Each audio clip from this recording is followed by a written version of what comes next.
Bismillahirrahmanirrahim. Assalamualaikum warahmatullahi wabarakatuh. Alhamdulillahi rabbil alamin. Wassalatu wassalamu ala rasulillahi ajma'in. Wala hawla wala quwwata illa billahil aliyyil azim. Raditu billahi rabba wa bil islami dina wa bi muhammadin nabiyya wa rasulah. Allahumma salli ala sayyidina Muhammad wa ala ali Muhammad كما صليت على إبراهيم وعلى آل إبراهيم في العالمين إنك حميد مجيد. قال الله تعالى في كتاب العزيز: أعوذ بالله من الشيطان الرجيم. بسم الله الرحمن الرحيم. يا أيها الذين آمنوا اتقوا الله حق تقاته ولا تموتن إلا وأنتم مسلمون. وقال أيضا: يا أيها الذين آمنوا اتقوا الله وقولوا قولا سديدا يصلح لكم أعمالكم ويغفر لكم ذنوبكم ومن يطع الله ورسوله فقد فاز فوزا عظيما. Jamaah salat subuh yang dirahmati Allah Subhanahu wa taala. Alhamdulillah, mari kita bersyukur kepada Allah Subhanahu wa taala karena pada pagi hari ini kita masih diberikan kesempatan untuk melakukan sholat subuh secara berjemaah. Mudah-mudahan apa yang sudah kita lakukan ini, amal ibadah kita diterima oleh Allah Subhanahu wa taala dan kita semua mendapatkan pahala dengan balasan yang Allah sendiri tentukan, dan insyaallah tentunya akan bermanfaat buat kita dan kehidupan kita. Hadirin Bapak Ibu jamaah salat subuh yang dirahmati Allah Subhanahu wa taala. Di momen hari ke-17 bulan Ramadan 1445 Hijriah ini, kami ingin menegaskan kembali bahwa ada perkara pokok yang sangat utama yang harus kita fahami bersama, bahwa dalam kehidupan kita ini manusia diukur oleh Allah Subhanahu wa taala. Selain dari persoalan imannya, dia juga diukur dari seberapa besar, seberapa banyak manfaat yang ia berikan kepada umat ini. Ada dua perkara pokok yang sangat utama yang pernah disampaikan oleh Rasulullah sallallahu alaihi wasallam. Perkara pokok yang pertama, kata Rasulullah, khoslatani la syai'un afdal. Ada dua perkara yang tak satu pun mampu melebihi keutamaannya. Jadi kalau kita bicara tentang keutamaan-keutamaan yang ada di dunia ini, maka Rasulullah sallallahu alaihi wasallam mengatakan dua keutamaan yang paling tinggi nilainya itu, yang pertama adalah al-imanu billah. Yang pertama adalah iman kepada Allah. Makanya ketika Rasulullah sallallahu alaihi wasallam ditanya oleh salah seorang sahabat, ketika sahabat tadi meminta nasihat kepada Rasulullah, "Ya Rasulullah, tolong nasihati saya."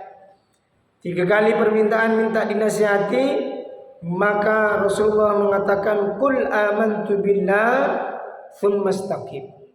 Katakanlah, aku beriman kepada Allah, kemudian istiqomahlah. Karena memang Bapak Ibu jemaah sekalian, tidak ada perkara yang paling utama kecuali iman. Tidak ada obrolan yang paling berguna kecuali obrolan seputar iman. Tidak ada pekerjaan yang paling utama melebihi pekerjaan yang dapat meningkatkan kualitas iman kita. Dan tidak ada satupun perkara-perkara dunia yang kita lakukan ini melebihi manfaatnya, melebihi keutamaannya, kecuali hal-hal yang berurusan dengan iman. Maka iman ini sampai diwasiatkan sama Rasulullah, "Tsumma istaqim." Istiqomah dipegang sampai mati, Bapak Ibu. Apapun yang terjadi, mau dalam kondisi kelaparan, kemiskinan, mau dalam kondisi ancaman serdadu, bom nuklir dan seterusnya, sebagaimana yang dialami oleh saudara-saudara kita yang ada di Palestina misalnya saat ini, atau dialami oleh para pendahulu-pendahulu kita, pejuang-pejuang kita yang melawan para penjajah dengan bambu runcing, dengan pekikan takbir Allahu Akbar menjadi semangat dorongan iman. Apapun yang terjadi, tidak ada yang lebih afdal dalam kehidupan ini selain dari perkara-perkara iman. Oleh karena itu, maka iman ini adalah sesuatu pekerjaan yang paling utama dalam kehidupan ini. Makanya bagaimana cara meningkatkan iman? Rasulullah mengatakan jaddidu imanikum, perbaharui iman kalian. Perbaharui dengan majelis ta'lim, dengan menuntut ilmu. Perbaharui dengan ibadah yang lebih baik setiap saat, setiap waktu. Dengan kita memperbanyak kualitas ilmu kita, memperbanyak belajar kita, maka insyaallah kualitas iman kita akan meningkat. Dengan kita memperbanyak ketaatan kita kepada Allah, maka kualitas kita pun juga akan meningkat. Maka Rasulullah mengatakan, apa Bapak Ibu? Ya, yazidu bitta'ah. Jadi al-iman yanqus. Jadi iman itu bisa kurang dan juga bisa naik. Yazidu wa yanqus kan. Jadi al-imanu yazid wa yanqus. Yazid bisa naik, iman itu adalah bitta'ah. Yazid bitta'ah wa yanqus bil ma'siyah.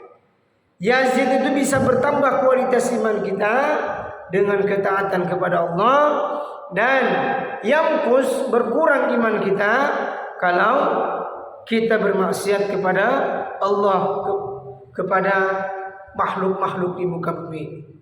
Intinya itu Bapak Ibu Jemaah sekalian. Jadi perkara pertama adalah perkara iman. Mudah-mudahan iman kita ini tetap terjaga. Ya, amin.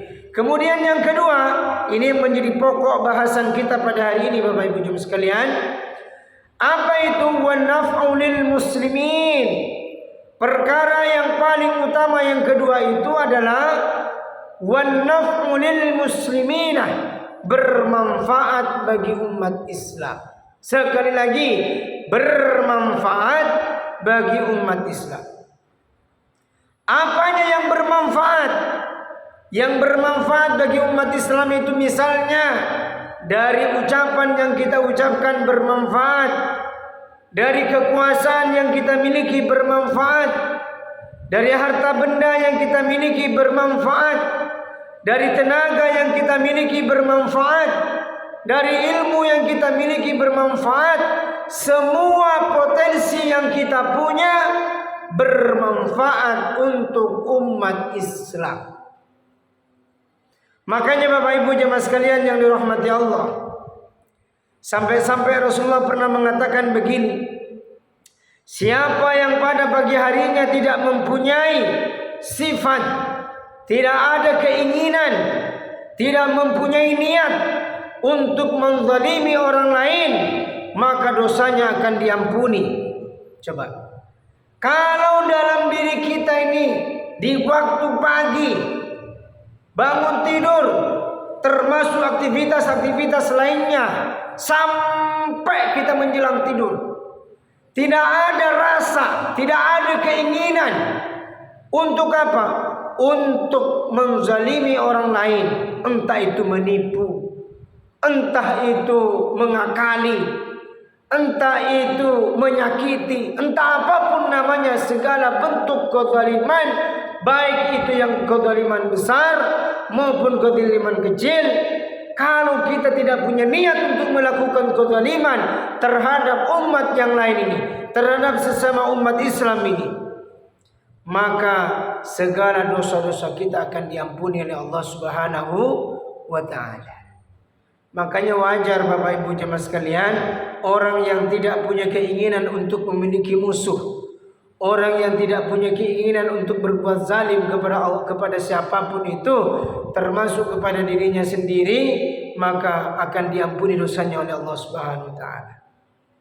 Kemudian dilanjut sama Rasulullah, siapa yang pada pagi harinya mempunyai niat memberi pertolongan terhadap orang yang terzalimi dan memenuhi kebutuhan seorang muslim, maka baginya pahala yang setara dengan haji yang mabrur. Masya Allah. Jadi yang pertama, tidak ada niat untuk menzalimi orang lain. Kemudian yang kedua, ada keinginan untuk menolong orang-orang yang terzalimi. Sekarang ini banyak Pak, orang-orang yang terzalimi. Banyak rakyat terzalimi oleh para penguasanya. Tercekik karena mahal-mahal. Mau beli ini ngeluh, duit tidak ada. Ya, kata orang Sumatera, duit tak ada, lokak tak ada, nggak ada pekerjaan. Sementara kebutuhan pokok semakin meningkat. Masya Allah. Inilah bentuk kezaliman penguasa kepada rakyat-rakyat kecil.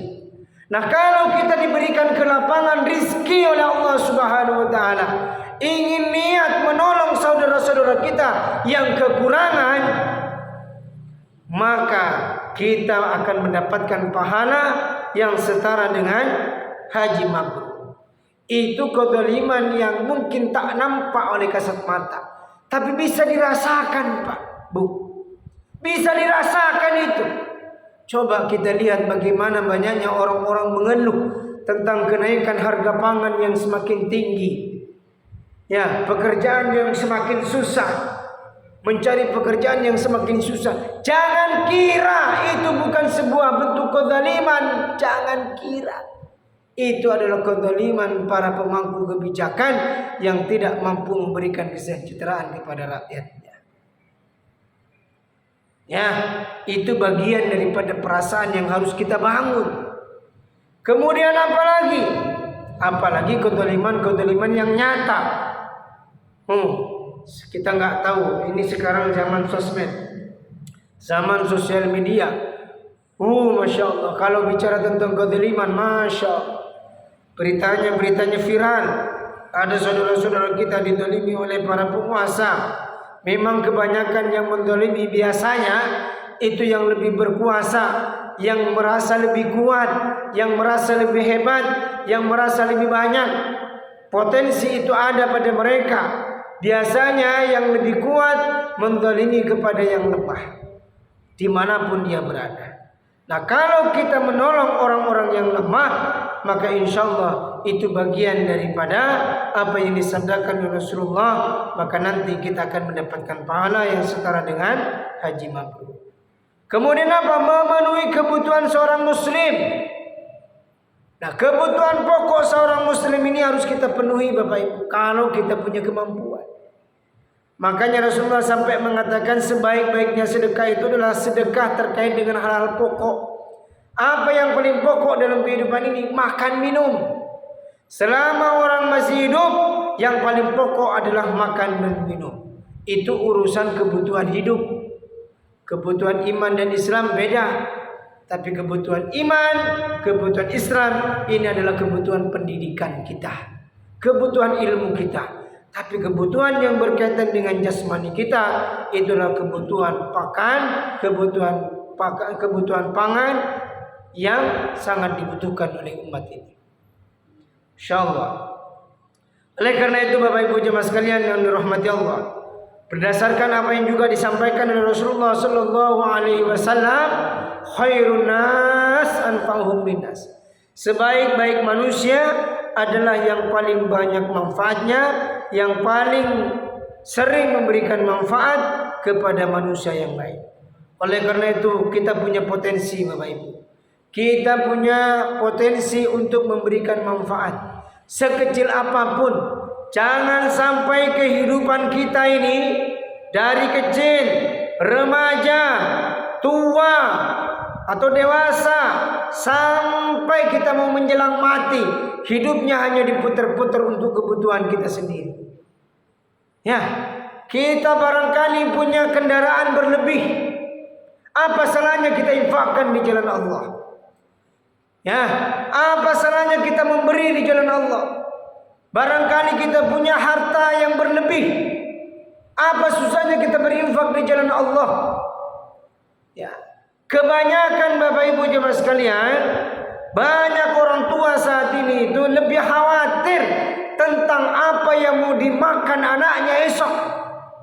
Seolah-olah dia tidak yakin bahwa Allah memberikan rizki kepada anak-anaknya.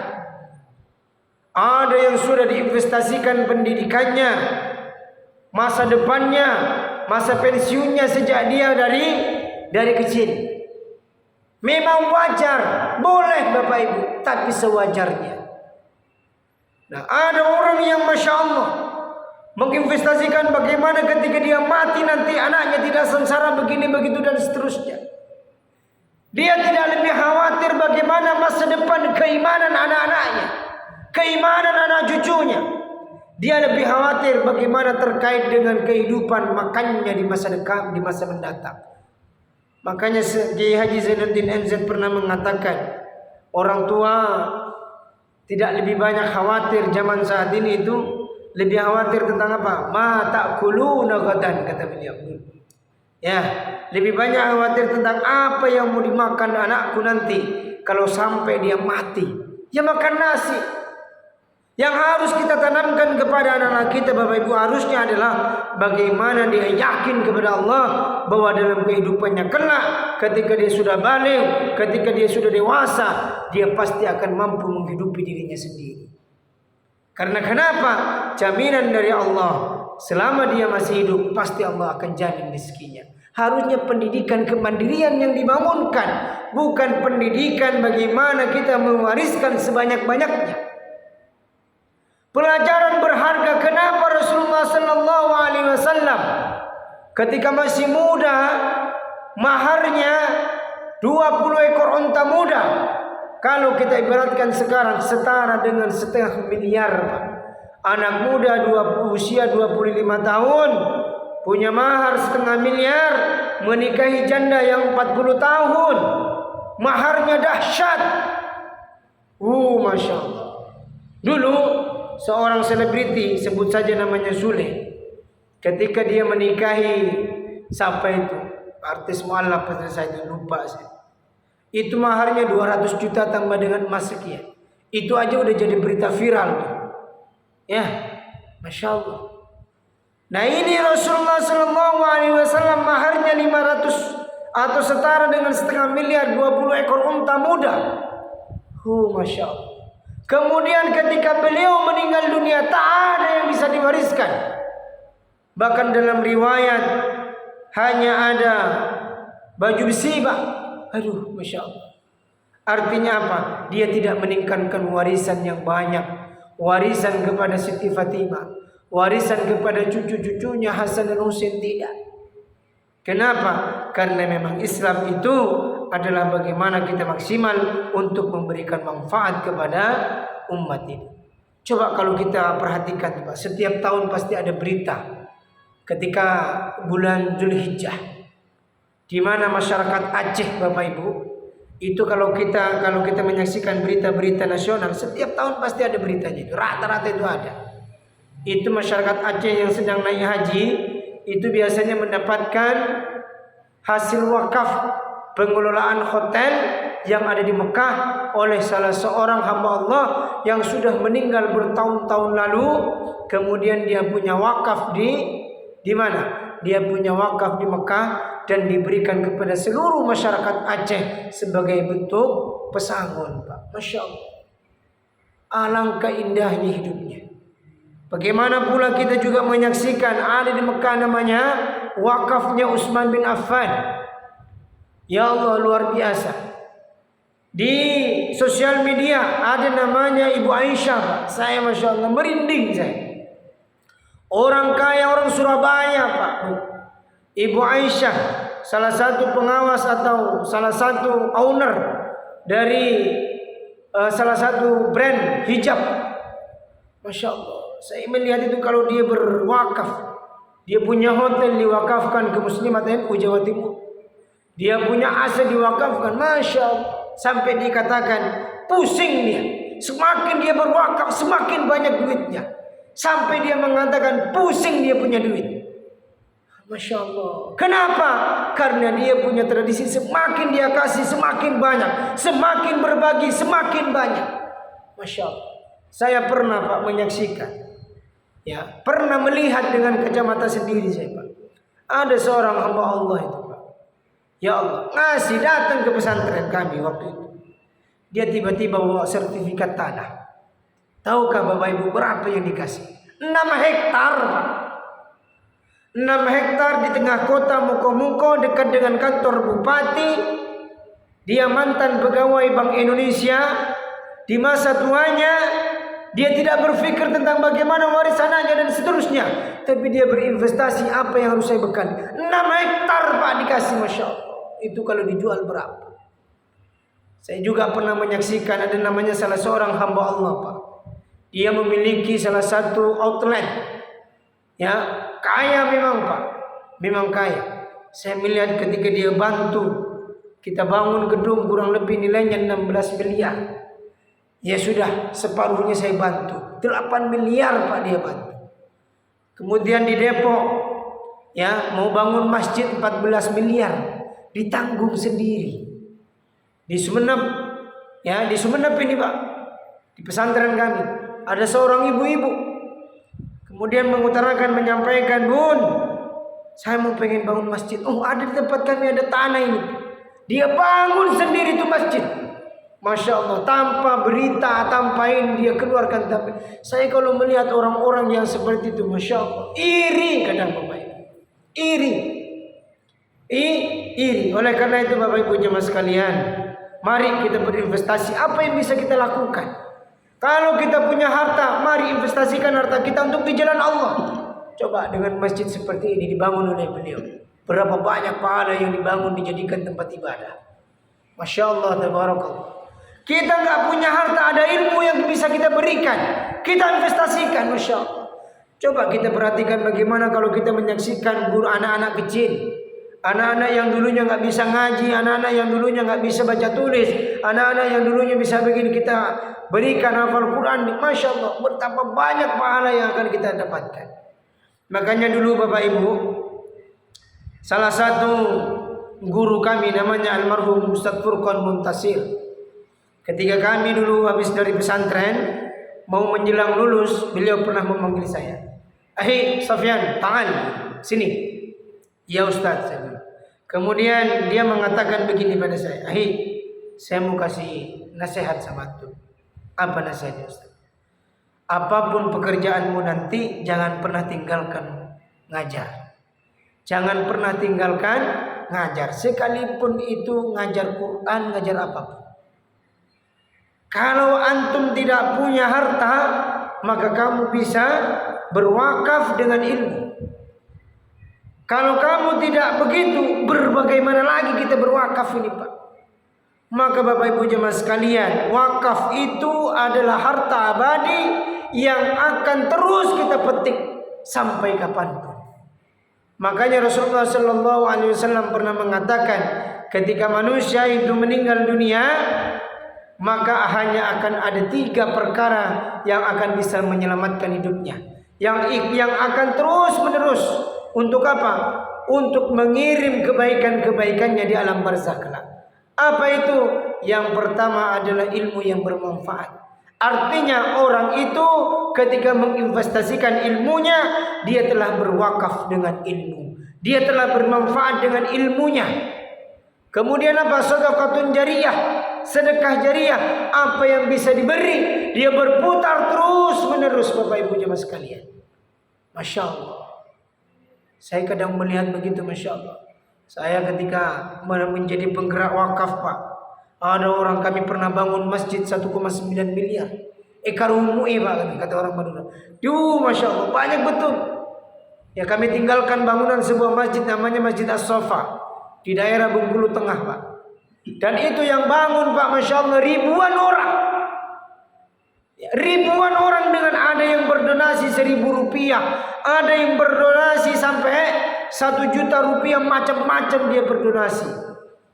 Ya, insya Allah sebesar apapun yang mereka dapatkan, pahalanya tetap mengalir sesuai dengan banyaknya atau kecilnya yang dia terima atau kemaslahatan yang dia akan diterima kelak. Makanya Bapak Ibu jemaah sekalian, bermanfaat kepada sesama umat Islam ini harus selalu menjadi mindset kita. Harus selalu menjadi pola pikir kita. Harus selalu menjadi tujuan hidup kita. Orang yang hanya asyik dengan ibadahnya sendiri, Pak, itu tidak jauh lebih mulia dengan orang-orang yang sibuk untuk mengurusi umat ini, Pak.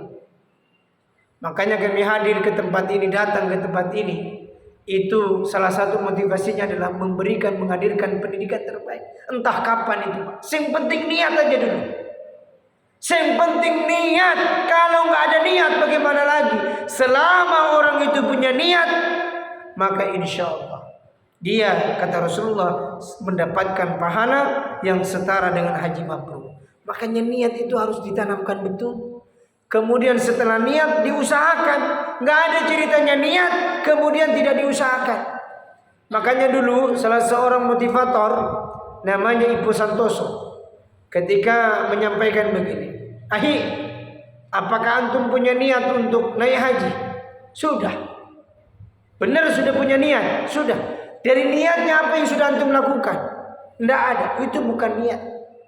Itu namanya cuman awang-awang, melamun. Orang yang punya niat itu maka ditata. Kalau kita punya niat untuk umroh, maka sudah menyiapkan diri untuk menabung sedikit demi sedikit. Itu namanya niat. Kalau kita punya niat untuk naik haji, maka kita pun juga sudah menabung atau minimal kita sudah buat paspor. Kalau kita belum melakukan langkah-langkah ke sana, maka kita belum punya niat. Sama dengan kita mau sholat. Kalau orang ada niat mau melakukan sholat, misalnya sholat subuh, maka dia akan melakukan langkah-langkah. Kalau kotor dia mandi, kalau dia kalau dia sedang hadas kecil atau hadas besar, dia hilangkan dulu hadasnya, dia ambil wudu, dia pakai, itu namanya niat. Kemudian bahkan ketika mau takbir, sampai para ulama mengatakan dorong niatnya untuk melakukan sholat dengan mengatakan usolli fardhas subhi raka'ataini ada mustaqbilal qiblati lillahi ta'ala. Itu adalah dorongan untuk kita melakukan sholat. Jadi niat untuk memberikan manfaat kepada orang lain harus direncanakan. Semoga Bapak Ibu jemaah sekalian yang dirahmati Allah, kita termasuk orang-orang yang selalu memberi manfaat kepada orang banyak, orang-orang muslim, orang-orang yang sangat membutuhkan.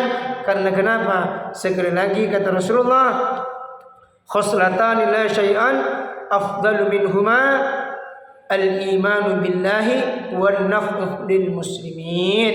Ada dua perkara yang tidak satu pun mampu melebihi keutamaannya, yakni apa? Al-imanu billah, beriman kepada Allah, wan naf'u lil muslimin, dan bermanfaat bagi umat Islam. Hadanallahu iyyakum ajmain, ihdinas siratal mustaqim. Assalamualaikum warahmatullahi wabarakatuh.